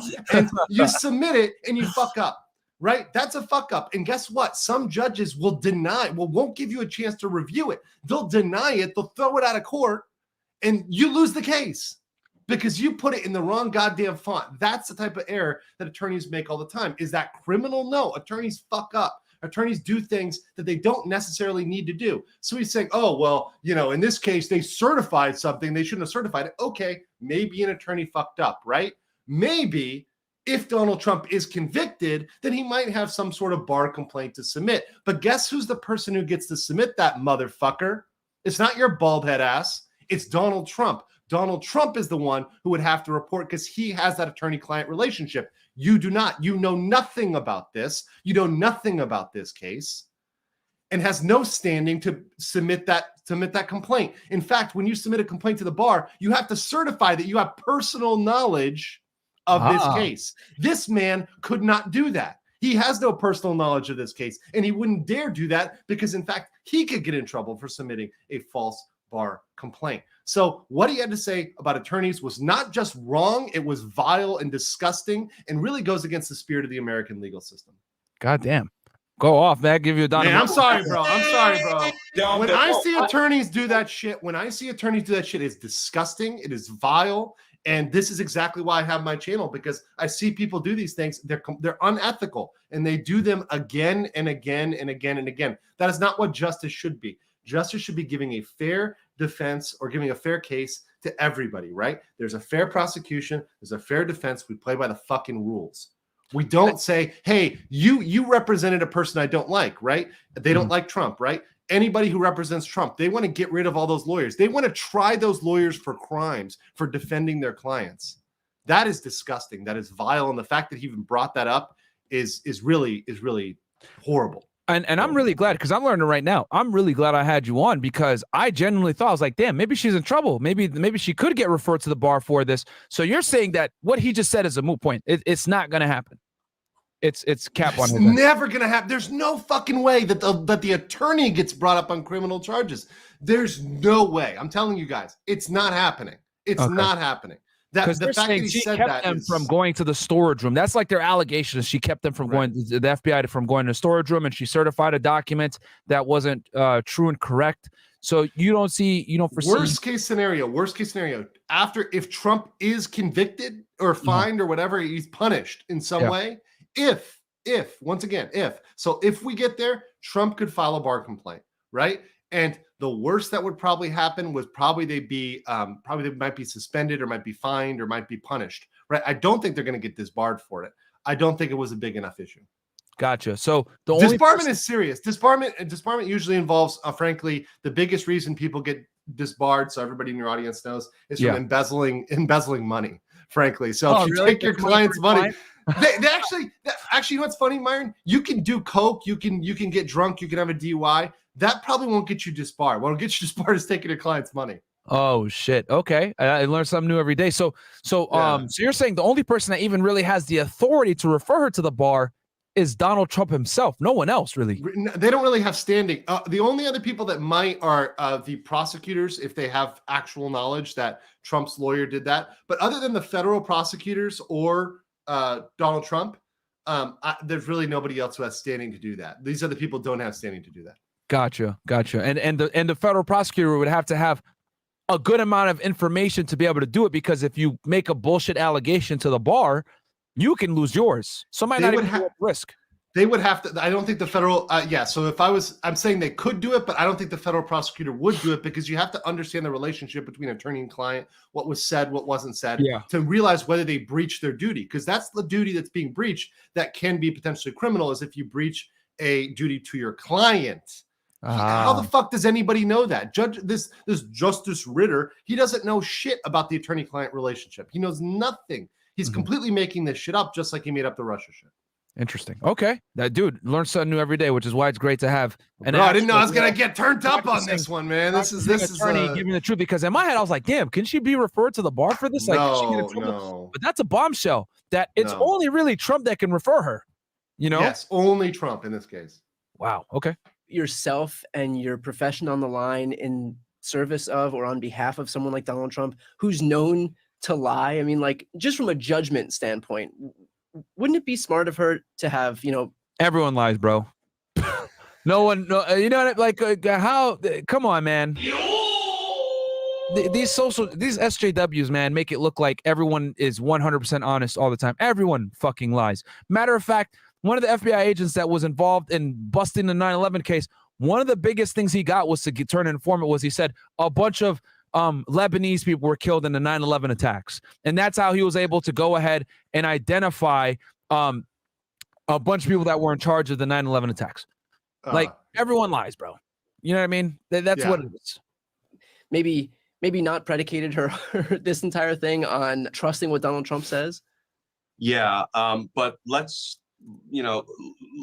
recognize that she is now one of a long line of attorneys that Donald Trump has touched, and they have died, right? Every attorney Donald Trump touches died. I think we're looking at Michael Cohen, Lynn Wood, Sidney Powell. Giuliani, you've got John. Once again, people they've gone after politically. Go ahead. These are attorneys that they're going after politically. It's not because they represent the representation of Trump. Like, it's because of their prosecution for other things, right? So it's collateral things that have ended up getting them in trouble. That's true. That is true. Clark, a little bit of an outlier. He was a Department of Justice high official who joined Donald Trump's conspiracy to overturn the results of the election. Now, oh God, there we go. See, Bob will join that club. 1/6 was getting in there, baby. They're gonna work 1/6 in any way they can. They're like it's like a challenge. Like, let's get 1/6 into this. Let's throw that in there. Like how can we mention it? It's totally not related to this at all. It's not completely irrelevant. The January 6th, Capitol riots have zero to do with this. Nothing. Who, according to Christina Bobb, is the one who really conducted the search of Mar-a-Lago for additional classified materials, and then told me he didn't find any. So you already have two of Donald Trump's lawyers doing a little bit of finger pointing. You had mentioned I don't know. I think that's what he's doing with this dude right now. Possible that Trump could still run for president from prison. Is there any punishment here that would preclude him from being able to hold federal office? No. The restrictions on somebody running for the presidency are few and far between. Is it practical that he could? Oh, hold on. Myron, pause it real quick. Yep, go ahead. That's the first true thing I've heard him say. That's the first thing I can say. That statement right there is actually true. So he actually just said true. He admitted that Donald Trump can run for president even if technically he was in prison, which is actually true. He could run for president. So he admitted it. So 1 point, he's got all these negatives. Like, fucking, he's negative 100, but he got one thing right there. I'm gonna do a poll in the chat. Do y'all think that Trump would win? And do you think he would win against Biden. Could he win? Could he win? Jail. Could he win? Could he win? Yeah, could he win? Right. I'm gonna go ahead and put a poll in the chat right now. Could he win from jail? Could he win from jail, gentlemen? Is the real question. I mean, okay. He's running against Biden, so you know. Yeah, that's a W. That's an easy W. Guys, do me a quick favor, by the way. There's 948 of you guys watching. We got a special Saturday Fed for y'all. So go ahead and please like the video, sub to the channel, and then also check out Andrew. I got all his links below. He's on Locals, Instagram, and YouTube as well. Check it out, Legal Mindset. His links are below. I'll tell you guys this right now. No one gives you guys more thorough breakdowns of the whole Trump investigation / Trump search warrant than us. We've been looking at, we're the only ones that have been actually going through the legal documents. Everyone I see that talks about this shit, none of them actually pull up their legal documents. We read the legal documents alongside you guys and interpret it appropriately. Okay. I'll go ahead. No, but I don't think there is a legal prohibition. Of course, that's something that the Supreme Court has never taken up because, go figure, we've never had a presidential candidate behind bars during the campaign. So, but no, I think practically speaking, that's a non-starter. But that's just in this case, because there are other cases like the one being investigated regarding January 6th that would have those. There you go. Here you go. To him holding federal office in the future, correct? Exactly, because there are some statutes on the books, for example, a seditious conspiracy, I believe, that say if you are convicted of that crime, treason is another one of those crimes. If you are convicted, then the statutory punishment that the judge could impose includes banning someone from future federal office. So in theory, that is one way to stop not only Donald Trump from running for office, but any other of the insurrectionists in Congress. If they are convicted of any of those charges, they see, and the way he says that presumes that these people are guilty. See, once again, there's no proof. There's no proof of any of this. There's no case out there that's going to do any of this. But he's labeling other people in Congress as insurrectionists. Pretty much, he's saying, "Hey, if you politically support this person, you're an insurrectionist." That is the definition of political warfare. That's the definition of having a political opinion. You know, and he gave away the ball in the beginning, and he continues to give it away here. Yep, absolutely. So I just put a poll in the chat. Can Trump beat Biden for presidency while in prison if indicted? And we'll see what y'all say. Yeah, that'd be hilarious. We need a special master. That's the talking point of the day. My take on it. It's not let's stop here real quick. It's not a fucking talking point. It's not a talking point. It's a court order. Like, it's not a talking point. This is literally the thing that you should have been focusing on, because this is actually what the court is doing. It's not all this speculative stuff. The court has actually ruled on this. And I think it's very pertinent that the special master was something that was opposed by the DOJ. Yeah. Like Myron said, if he was in the DOJ and he was on this case, he would be like, yo, have your special master. Who cares? Yeah. It's somebody who's impartial. Why? I mean, everyone hates the FBI right now. They think they're biased. The way to fix that is to bring in an unbiased person and have them review it. Why are you fighting an unbiased person coming in? Yeah, the taint team isn't good enough. Like, on a regular investigation, sure, you can run that taint team situation. I've done it before in my investigations, sure. But something like this, with this type of national spotlight, with a type of person that you're investigating, a former president of the United States, yes, let them have it. You know, and obviously the DOJ argued and said, this is just the Trump legal defense team trying to stave off the inevitable. Whatever. It is what it is, because the thing is now, the reason why they're mad is because the FBI agents, for some of you guys that are wondering, the FBI agents cannot go ahead and continue their criminal investigation while the special master is being selected and while the special master goes ahead and goes through the documents. That's another reason why, too, the DOJ is mad, because it sets back the investigation probably for a few months here, because now the master is going to have to be involved, and he's going to be the arbiter in between the two parties. Yep. And we'll keep running it. They separated out documents that don't pertain to this. No one really gives a shit about documents that weren't classified anyway. My idea is that bringing in a special. See, he's wrong. He's actually wrong about that, because see, this is how he doesn't know the statute. Like, and I don't know whether this guy is a lawyer or not. I guess he's not. He's just some fucking random YouTuber. Yeah, but it's like, okay, so I'm a Google actually, like we said before, if you wanted to make your case, numbnuts, you could actually argue that whether he says, oh, nobody gives a shit about unclassified information. Well, actually, it can still be defense information, even if it's unclassified. Yes. So yes, you do care about information that's not classified, buddy. You know, so I don't think he's understanding the actual legal nuances here. But I think a lot of people go into this with a lot of bravado about what the law is and isn't, and they end up being wrong. He's an actor. He's an actor.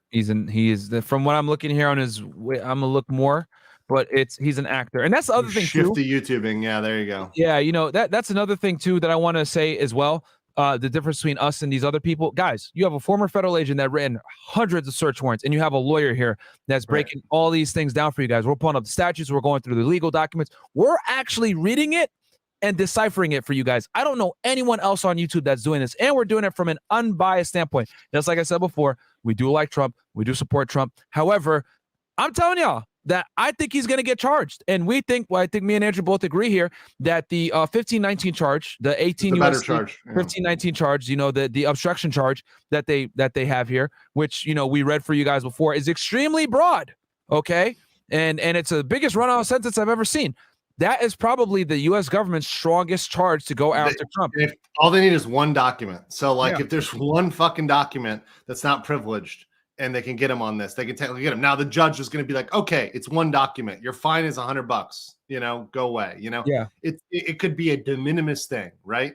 But then the Biden, the DOJ team gets to say, look, he did something wrong. We actually got him. You know, and the Trump team is like womp womp because it's so minor. So I think this is going to be very interesting to follow and see what exactly it is. Yes, they can get him for this, but what exactly are they getting him for? Yep, exactly. He was in 3 movies. What Happened Last Night, Submerged, and Independence Day, all from 2016. That's what this guy is. He's an actor. The bad Independence Day, not the good Independence Day. Not the good one, Will Smith. This from 2016, which, you know what? Now it all makes sense. This guy is one of these highly weird people. Yeah. That is who realized he's not going to go anywhere in acting, so he's got to go to YouTube and try to make that happen. Yeah. And he's got all the Hollywood lib support. Yeah, yes. And let's the cool thing to do is hate Trump. You know what I mean? That's the cool thing. Oh yeah. You can't be in LA, Southern LA, and you know, in Southern California and LA and like, I mean, it's not possible. Hell no. You'll be run out. There you can't do it. You're considered a bigot. Slow walk this whole thing so that they have more time to obfuscate the facts. Do you have a read on this whole special master situation? I do. It's all kind of uncharted territory, but here's my read. First of all, Judge Aileen Cannon, who is the judge that somehow got appointed to hear Donald Trump's demand to have a special master appointed. She's a Federalist Society member since 2005. When that's some bullshit. See, I was trying to pause right there real quick. In my mid-20s. Here, go ahead. They try to throw this out there. It's like, oh, the Federalist Society, the evil Federalist Society. It's literally a club that you join, and it's literally, I would say half the law students are members of the Federalist Society, right? It's not as evil and maniacal as everyone thinks it is, right? And I think that she was appointed through a legal process, right? Through an actual legal process.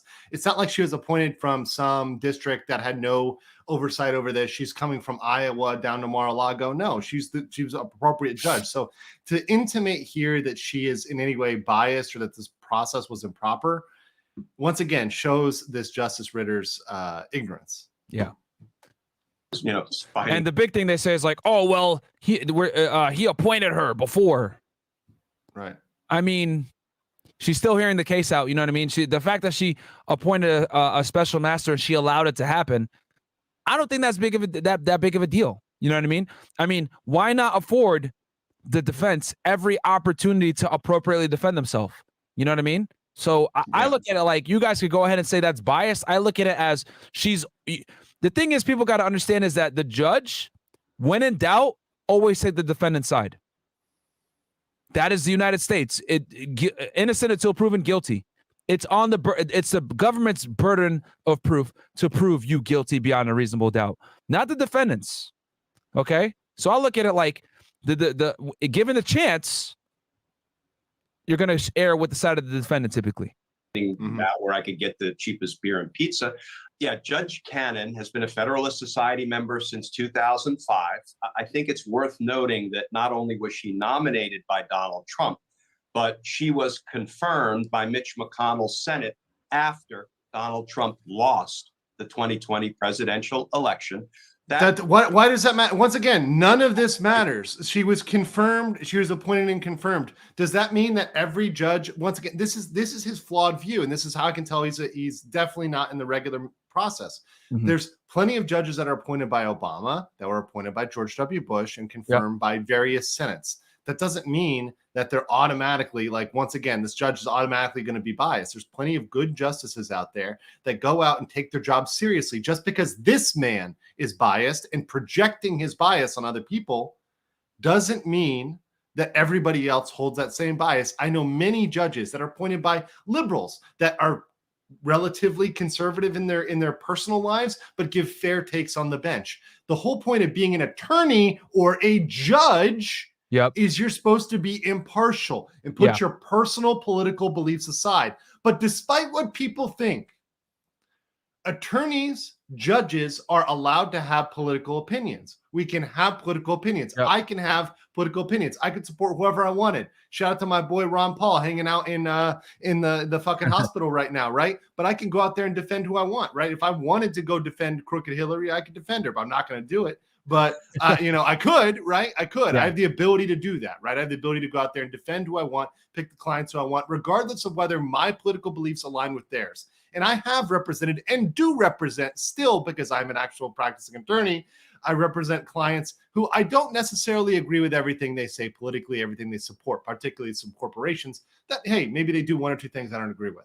I can still represent them. That's the job of an attorney. You put your personal shit to the side and you do the job. He is not able to do that, but that doesn't mean other attorneys and judges aren't able to do that. And he comes from a world where he didn't have to do it, quite frankly. I mean, he came from a world, military prosecutor, bro. Like, it's, we got him. Guilty, guilty, guilty. Oh, you were grabbing ass in jail? In the showers? Okay, we're going to get you for, lewd conduct and give you a dishonorable or give you a demerit. Like, that's the world he comes from.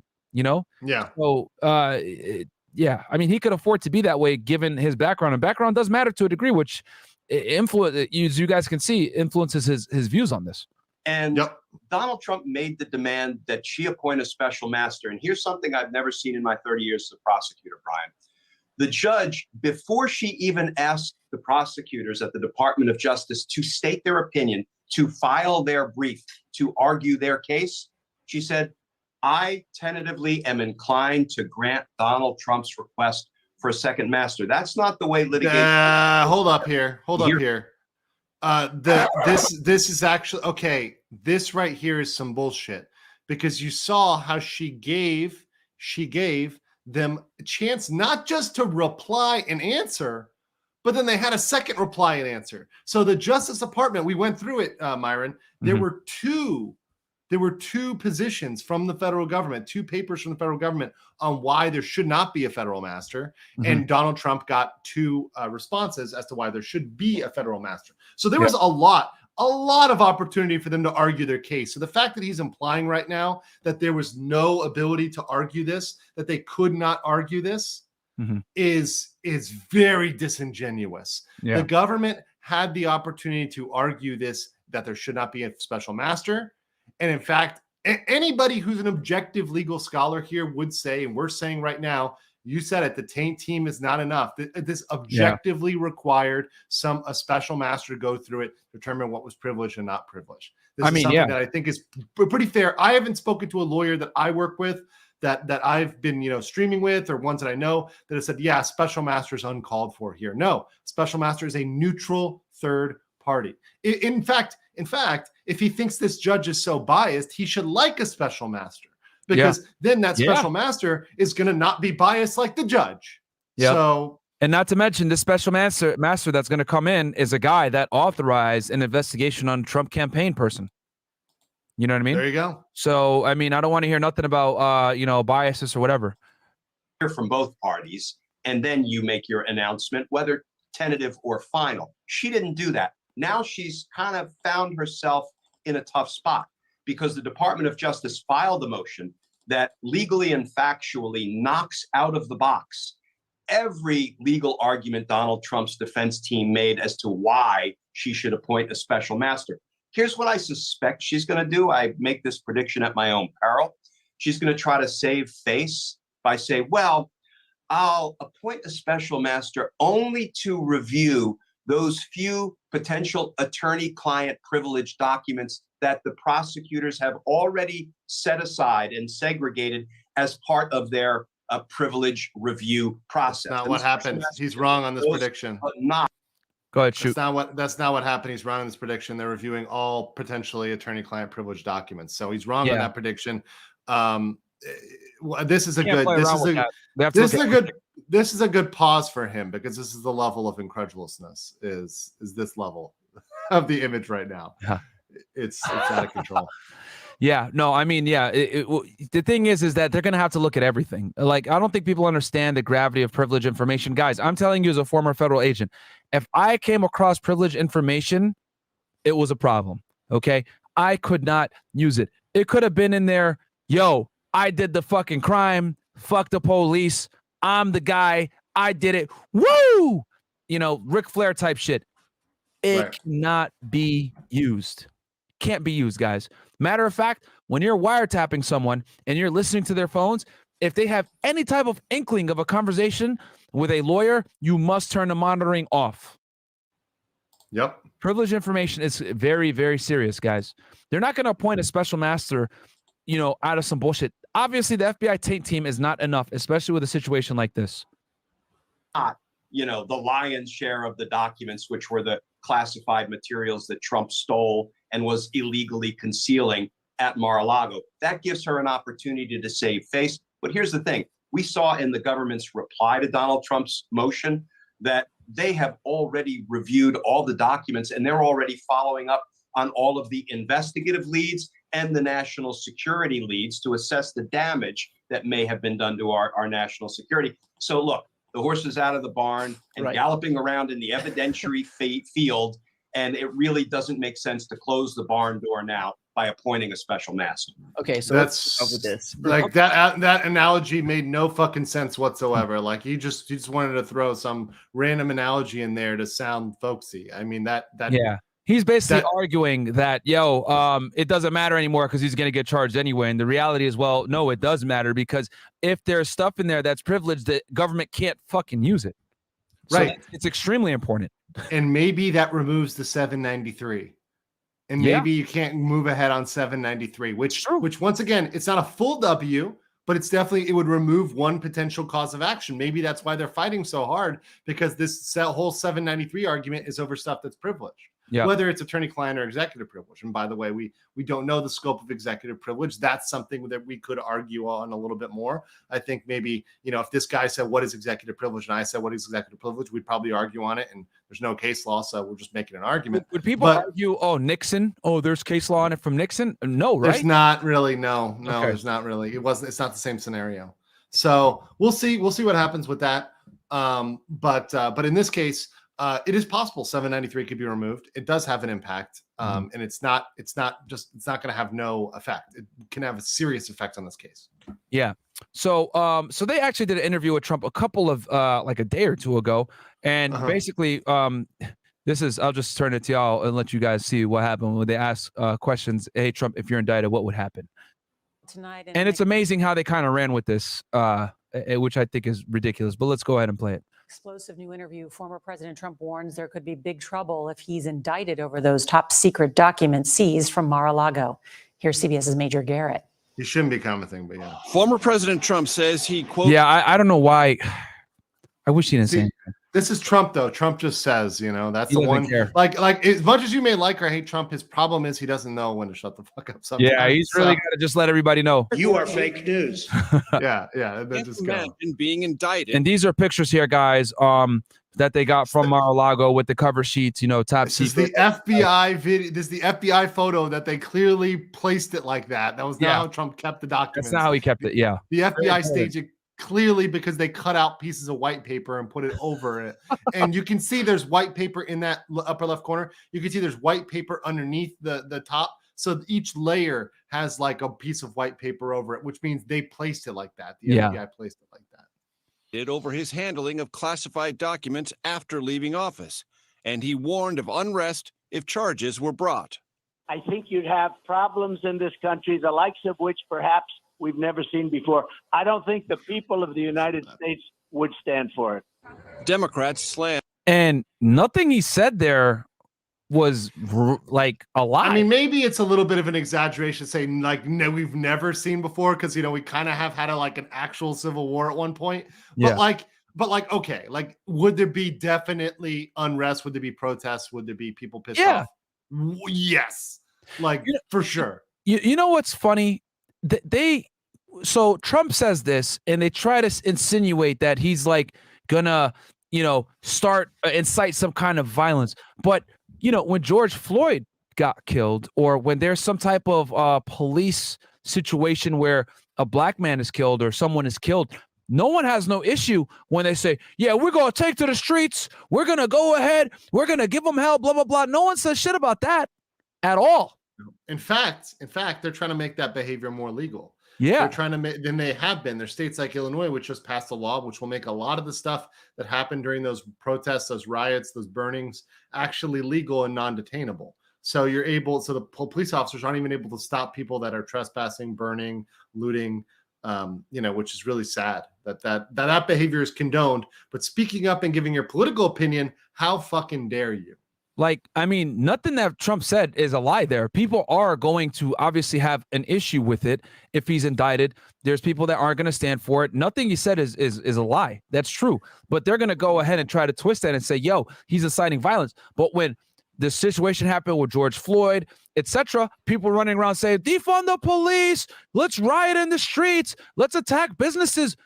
None of that energy is there for these guys at all, which I find very, very interesting. And the remarks. Inviting the mob to return to the streets is exactly what happened here January 6, 2021. Hold on 1 second. Hold on. Did we not remember how we did a show, Andrew, when we talked about the Chauvin situation with George Floyd, etc.? Yep. Wasn't there a senator or someone that was out? Maxine Waters, her name. Old Maxine Waters, who legit said, let's take it to the streets and get confrontational. She actually called for incitement and insurrection against the government, against a legal judicial decision. She called for rioting and rebellion in the face of a legal decision if it didn't come out exactly how she wanted. And by the way, not just a guilty. Remember, she said not just guilty, but guilty on all charges. Yep. If it's not guilty on all charges, which, to say that was beyond ridiculous. And the fact is, she wasn't sanctioned by the court. She wasn't brought up on insurrection charges, but she actually called for insurrection in a way that Donald Trump never has, never as directly as that. Yeah, and that's what I'm trying to say. Like, they didn't bat an eye with that. The CNN didn't cover that. Nobody covered that. They just covered, oh, no, Trump, yeah, he's inciting violence, blah, blah, blah. But no one said anything about this chick literally out there on the streets protesting against the very government that she works for. Hold on, Ryan. I take offense to that. I take offense to that because we covered that. Yeah, we did cover that. And we are the coverage, baby. We are the coverage. We covered it, baby. That's why you got to like and subscribe, motherfuckers. Yeah. Because we are the coverage. Because you're not getting it from them. You're getting it from us. Yeah. And actually, I got to find, I'm on our video right now. I'm trying to find the clip of her saying that crazy shit. Bro, that was fucking nuts. It's Maxine Waters, George Floyd statements. You can see. Yeah. Maxine Waters. Chauvin trial. I have it here somewhere. And guys, if you guys are wondering, this is what we're talking about here. Me and Andrew did a really base take on this, where he talked about new info, free Chauvin, breakdown of appeal with legal mindset, unbiased. Basically, we talked about how Chauvin was filing an appeal, and he had a pretty strong appeal here. We went through it and broke it down. And but here I'm trying to find here back to appeal papers. Okay, what? The problem is that too many people, like I was trying to find the clip, but too many people were commenting on it instead of showing the actual video. And like the one thing I try to do, and we always try to do on the channel, is like show you the video. Yeah. So, and we showed it on that one. So you guys can go back and find that one. But once again, it's impartial justice. And the only thing that I call for is equal justice. I'm okay with investigating crimes. In fact, like I said, I'm okay with investigating whatever you think is a crime. But let's see it done to both sides. Let's see it done equally to both sides. Yeah, that's not totally fine. I got the clip right now here. Let me pull it up real quick. And this is what there we go. Say. Like, they're not going to talk about this anywhere else, right? They're going to like it's okay when you got people like her out here saying like, yeah, protests and we need to get more confrontational. Message, and everybody's going to take it very differently. Some people may think, okay, it means speaking to the there could be consequences, but also seeming to attack and almost threaten the court system that, look, if we don't get the verdict that we want, there could be consequences. I think when you have a person. All right, hold on. Where's Did it where's play that it? clip? Did it play it right there in the beginning? Did it play it in the beginning? No, I didn't. Let me. Right there, right there, right there. Did it play right here? But also seeming to attack and almost threaten the court. All right, you know what? Let's get her actual clip here. Yeah. Is this it? I think this was it. I think that's it. A very difficult Here we go. time in the history of this country. Despite the fact that we know that people of color have been killed too often, unarmed young men, in particular black men, have been killed. We know that we're now coming to the end of the George Floyd trial, and that I suppose the closing arguments are going to be made on that case coming Monday. And we're really just almost at the beginning of what is happening with our young man, Dante Wright, who was killed, and that we have to persist in calling for justice. We have to let people know that we're not going to be satisfied unless we get justice in these cases. And so I just could not sleep. I could not rest. I could not be satisfied without coming here to let the family know and the friends know and the people of this community know. Here we go. Here we go. All those who have organized for justice know that I stand with you, and I'm going to stand not only with you, but continue to fight in every way that I can for justice, for justice. No, they cut it out. Oh, they cut it out. They cut it out. This thing, the fucking assholes. Guardian cut it out. Here, let me see here. I am very hopeful, and I. Look where she's from, California, of course. So you can. By the way, this is how you can tell they're trying to hide this. You can see how hard do we have to look to get this? Yeah, Once that's again, true. see what I mean, guys? This is what they do, and they pretend they don't do it, but they do it. They cut it out, they remove it because they fucking want to memory hole it. They want to send it down this hole where you can't find it. It's nowhere on the internet. You know, it's banished. But let's see. I think this may say it right. Yet a verdict that is say guilty, guilty, guilty, and if we don't, we cannot go away. And not just manslaughter, right? I mean. Oh no, not manslaughter. No. This is guilty for murder. I don't know whether it's in the first degree, but as far as I'm concerned, it's first degree. Congresswoman, what happens if we do not get what you just told? What should the people do? What should protesters on the street do? I didn't hear you. What happens? What should protesters do? Well, we got to stay on the street, and we've got to get more active. We've got to get more confrontational. We've got to make sure that they know that we mean business. Yep. So there was. It was get more active, more confrontational. If they don't get what they want, if they don't get a guilty. By the way, he wasn't even charged with first-degree murder. No, she's out there saying first-degree murder. She's not even charged with it. And by the way, Mike is 100 on this. There was jury tampering during the Kyle Rittenhouse case. They were literally following the jury bus, trying to dox the jurors. Yep. In this case, nobody covered that. I covered it on my channel, and that's kind of what. Oh, yeah, we need to do Rittenhouse too. They've been asking for that. We need to do Rittenhouse. Yeah. Oh, we can 100% do Rittenhouse, but they absolutely were unethical in more than one way, every way. And once again, you're exactly right. That's the no equal justice under the law, right? George Floyd gets everything. Kyle Rittenhouse, no justice, right? Absolutely. And he got off, but he got off by the skin of his fucking teeth with the other people doing all the dirty tricks. Fresh, bro, get on your shit, bro. That was like fucking years ago, man. Like, bro, well, you just wake up. Like, what the fuck, Myron? This is why you're not on this stream right now. We gotta have some IQ over here, man. Come on, man. Typical fresh L comment. Thank you, sir. But no, man. I mean, dude, this is the crazy world that we're in. I've said it before. People can go ahead and get mad at me. I don't give a fuck what they think. Yo, the Rittenhouse case was probably the most clear-cut demonstration of self-defense I've ever seen in my life.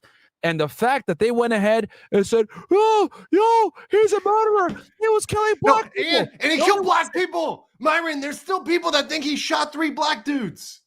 There's still people that think he shot killed 3 a black child guys. molester, and he killed another dude who were both what? Caucasian. And that's white for all you fucking idiots out there. Stupid. But they're saying that he kills black people. Ridiculous. It is ridiculous. Ridiculous, bro. People are fucking stupid. We had to kick 3 girls off the show yesterday because they're stupid. One girl goes to USC. One thing I've realized is that the more educated people are, a lot of the times the more indoctrinated they are and the less intelligent they are. Education does not necessarily mean intelligence. It's incredible the level of stupidity. And what I'm starting to realize, Andrew, too, is that people lack the ability to critically think. Yes. I'll give you a because perfect example. they don't teach that. They don't teach that anymore. They don't don't. teach critical thinking. They teach You got 2 guys right here. activism. We've told you guys we like Trump. We support Trump. We are going to go ahead and disclose our personal biases. However, we're on this fucking stream telling you guys right now, even though we like Trump, that more than likely, based off of the facts, fuck our feelings, there's a good chance he's going to get indicted. And we gave you guys the charges more than likely the government has the strongest case on him with, regardless of the fact of how we feel, because we think that this is what's going to happen. Fuck our personal preferences. But these other commentators aren't going to tell y'all that. They're going to go ahead and say, Trump's an asshole, blah, blah, blah. Not give you guys the other side. We're keeping it fairly unbiased here, I would say, regardless of our personal, like or dislike for Trump. I still think he's going to get indicted. I'm keeping it objective here. But it's crazy to me how these libtards, right, these weirdos out here, Zuby actually came up with a good term for it. He called them authoritarian leftists. This is what he called them. I love it. Right? Because We're nothing full-blown else. TDS. The only thing that powers them is this derangement. And it's kind of funny, too, because you see that when Trump goes away, they got nothing, and they'll either start attacking each other, which happens in a lot of different issues and places, or their whole position falls apart because they really got nothing to stand on. It's just, we don't like that guy. Okay, I get it. But like, other than not liking that guy, what do you got? And then the answer is nothing. We're able to exercise critical thought regardless of how we feel about a situation, which is what we're doing here. Right. But these other people, you're not going to see that. Said he declassified the sensitive documents found in unsecured locations at his Mar-a-Lago residence. This, Trump suggested, should absolve him. I have the absolute right to declassify. Absolute. A president has that absolute right. Trump's attorneys have not made this argument in court filings. Legally speaking, it doesn't need to be made yet. Matter. Yeah, I was going to say, you guys got to remember that it's the government that's got to go ahead and make the attack. The defense sits back and waits and has their stuff ready to go. Yep. You're not going to see what the defense has to say. You're going to see what the prosecution has to say. Document is classified is irrelevant. It's a question of mishandling national security information, even if they have been declassified. Meanwhile, Trump's former chief of staff, Mark Meadows, having been subpoenaed, is now, according to CNN, cooperating with the Justice Department investigation into January 6th. At least 40 Trump associates have been subpoenaed in recent weeks, part of a widening probe into efforts to overturn the presidential election. That is also the focus in Georgia, where a grand jury is investigating Trump-led maneuvers to undercut the state's 2020 results. The district attorney told the Washington Post. Once again, this is unrelated. So the fact that CBS is trying to make this the same thing it just shows you they're once again trying to correlate all these things into one. They're not related. They're completely unrelated. Yeah, that's a whole other thing. Yeah. Do you think the state of Georgia is going to indict him on this? It's a separate thing. Honestly, frankly, I haven't looked at this one, but I don't think that he directly will be indictable on this. I think that the actions will go down a step or two lower on the ladder if there is anything. But I haven't looked into it, so I don't want to comment on something that I haven't looked into enough specifically. I don't have enough on this either, so I can't speak on it. Also, we got to be very fucking careful how we cover election stuff on YouTube, because that still is a touchy subject, unfortunately, that we can't talk about. Like, we can't keep it 100 and say exactly everything we could say about the elections. Exactly. Anything concerning the cough and this stuff is pretty much off limits on YouTube. Yep. But yeah, as usual, they're deflecting. This has nothing to do with the documents. I don't even know why they're bringing up the Georgia 2020 election. But that's what they do, moving the goalposts as usual, right? Yeah. So let's see here. Did I have anything else here? And then, of course, this guy Cohen, right? He pulls up this thing. Trump humiliates himself with dumbest statement possible at rally. I don't know what this is supposed to mean. But this guy, to tell Merrick Garland to charge Donald Trump, sign here. Here's another thing, too. Merrick Garland was designated by Trump, if I'm not mistaken, wasn't he? No. Merrick Garland tried to get appointed when Obama was on the way out, and Trump was on the way in. And the Republicans were like, nah, we're gonna wait. And he didn't get appointed, so he's salty. So Merrick Garland has a grudge against Trump because Trump wasn't gonna appoint him. It turns out Merrick Garland was pitched by Obama. Oh, he's a centrist. He's a center judge. No, he's extraordinarily left.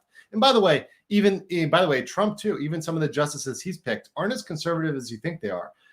They just ruled one of them, Kavanaugh, which, people were making fun of him for that Dobbs decision, the one that set back Roe. But guess what? He just sided with an LGBTQ club over a Jewish university, right? So, shows exactly how conservative and biased he is, right? So it's just very interesting. But we're going to see a lot of court cases that'll be very interesting going forward. And what happens with the court will be very interesting going forward. And remember, this case could potentially also come before the Supreme Court because of the issue of executive privilege, which has never been brought up before, which honestly would be the first new area of law. This would be a new area of law that is breached for the first time in history. Yep, so, absolutely. Absolutely, man. So, I guess so. We'll give the guys, do me a favor. There's 929 of you guys in here. Please like the video. Like I said, y'all getting a special episode of Fede here because, like I said, we're going to go to London tomorrow. And Andrew, thank you so much for coming on and, sharing your professional stuff. I learned a bunch myself. I did not know that, Trump's attorney, it's pretty much Trump that can really refer her to the bar. Yes, that is the main person who can do it. That is the person who would do it. That's the person that would actually sting. If Trump does it, then yes, the attorney could potentially be in trouble. But for Trump doing it, no. A rando reporting someone to the bar is not going to get somebody in trouble. In fact, that rando might even get in trouble themselves, particularly if that rando is a lawyer who doesn't know shit about what they're talking about, like this bald head motherfucker right there. And I'm not. I'll read some of these chats. Colonel Sanders, 20 bucks goes, got banned from a coffee shop for saying fat chicks are unhealthy and don't belong on a swimsuit issue. They do belong on Wales Weekly, though. Trump 2024, make America Florida. There you go, Mike. Man the harpoons, boys. Man the harpoons. Okay, fucking fat girls. Nobody likes fat girls, goddammit. Get them out of here. I'm in Asia. I don't know what a fat girl is. So. Oh, yeah. They don't even have any of those. They don't even have those. I don't know what that is. That's an extinct species. Yeah, just like nobody wants that. Amin Dania goes, great seeing you two collab with Fed and legal points of view, making sense of all the facts. We got y'all, baby. Like I told you guys before, I really don't mean to toot my own horn here and talk shit, but there is no one else on YouTube that's going to go ahead and have a former Fed and a attorney, still practicing, by the way, giving you guys this sauce, reading legal documents with you guys. These other ass clowns are not reading the documents. You think this Cohen ass clown is reading documents? You don't even know what the hell some of these charges are. He's not, and once again, he's a YouTuber, and the judge is not practicing at all. And once again, he's not even actual attorney in the real U.S. justice system. He's a military attorney. He's a military. Totally separate, and he's retired. He's not in that anymore. Yeah, so. like prosecutor, in the military is not the same as a federal prosecutor, AUSA, who actually tries these cases. And I hate that they don't go ahead and delineate what their actual experience is. Okay. Right. You said, oh, I did a national security case with an army guy, blah, blah, blah. Bro, if it was that serious, you would not be handling it. It would be the FBI and it would be an AUSA. They would be the ones doing it. All right. Anything that's espionage and of serious national security magnitude, they're not going to go ahead and get your dumb ass in it. Sorry, guys. Hold on. Discord. That's Sneeko hitting me. They're not going to go ahead and bring a military prosecutor in from the UCMJ. It's going to be 100% the U.S. Attorney's Office. Okay. And the U.S. Attorney's Office, I hate to say it, has way more weight than a military prosecutor, bro. Sorry. Oh, yeah. I do remember this, bro. Shout out to Colonel Sanders. I do remember when we hung out in 2020. That was fucking balling. So, yeah, that was good, bro. Shout out to you, brother. Totally forgot Andrew hung out in MLD in Orlando 2020. I barely remember that night, but it was lit. Black dude who carried. Okay. Yep. I remember that, brother. Thoughts on DeSantis moving illegals to blue states? Oh, you want that's fucking mwah. And I think it's great because it puts it on the offensive. And by the way, they've been shipping illegals all over the United States for the last months.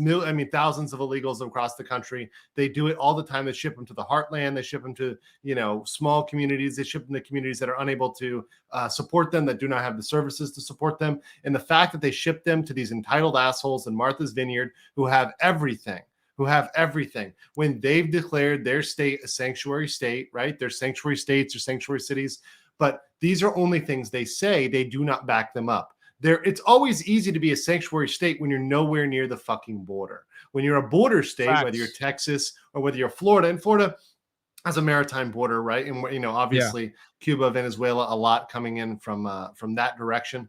But when you're not a border state, when you're fucking in the northeast of the United States, it's easy to say you're a sanctuary state. But then are you going to back it up? Are you going to provide these people with what you say you're going to do? Or are you all talk? Is it just the sign you put out front?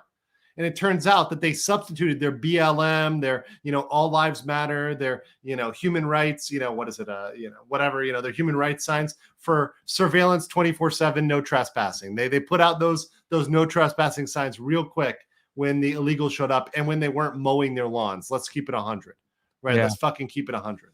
Yeah, and shout out to Sneeko in the chat. Sneeko, I didn't call you, bro. He's saying that I called him. I didn't. But whatever you say, bro. But I will say this. Coming from Homeland Security, where I did immigration investigations myself, criminal immigration investigations, not administrative, which are two different things, by the way.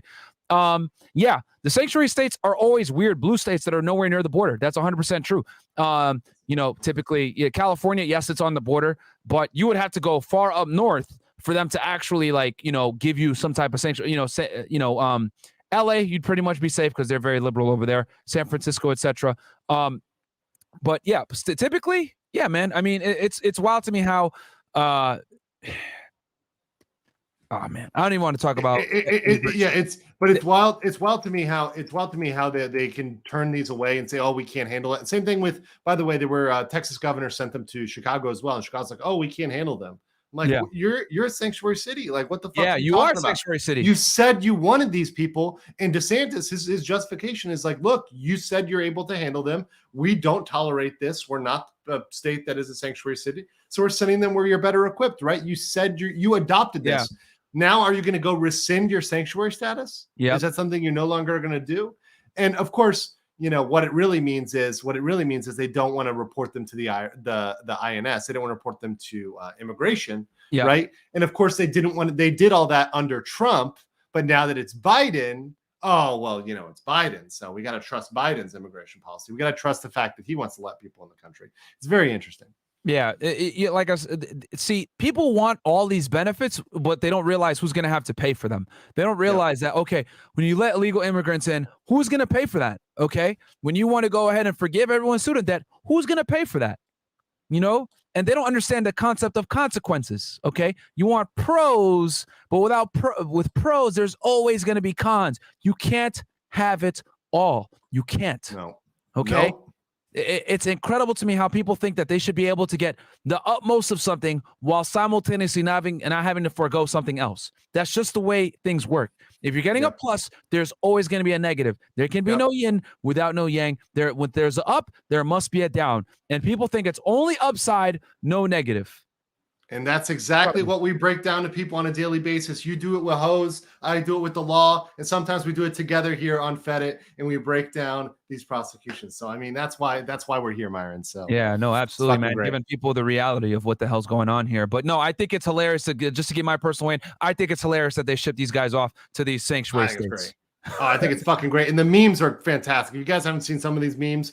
Like the Obama's faces over the McCluskeys with the guns, the guys who are out there on the lawn with the guns. It's the Obama's faces in Martha's Vineyard.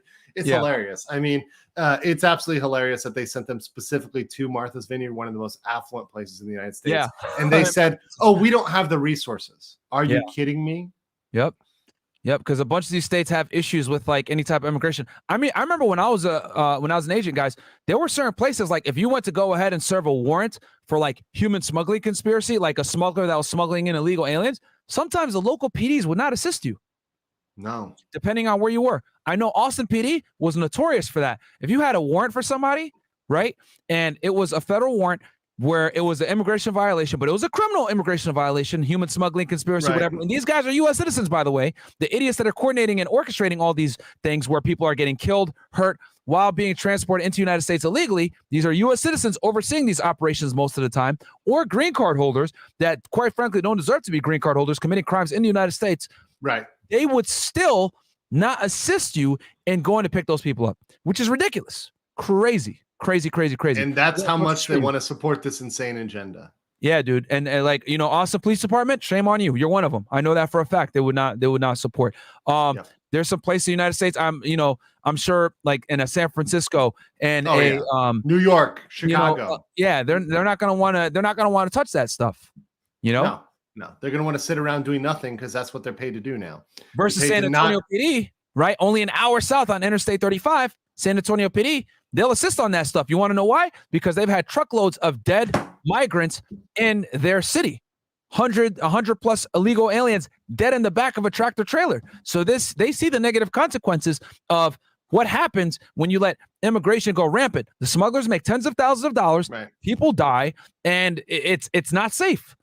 So they take a stand on it. They're like, no, we're going to aggressively assist the feds in going ahead and getting these smugglers that are responsible. Remember, guys, when you do these criminal investigations, you're not necessarily going after the illegal aliens. You're going after the people that facilitate the importation and smuggling and harboring of these people, because what happens is they end up dying a lot of the times because these people aren't there like, okay, there's codes and regulations to our human smuggling conspiracy. Let's make sure that we get these guys in safe. No, they put them on the back of trucks in 100-degree plus weather. Well, they're on top of each other. They can't breathe. They're smuggling them through the brush with coyotes and wildlife with no water. They die a lot of times of heat exhaustion. They leave them to die a lot of times. If someone can't keep walking, they don't sit there and be like, oh, let me help you, whatever. No, fuck guys, a lot of the times leave the aliens there that are dying or can't continue walking to die in the brush.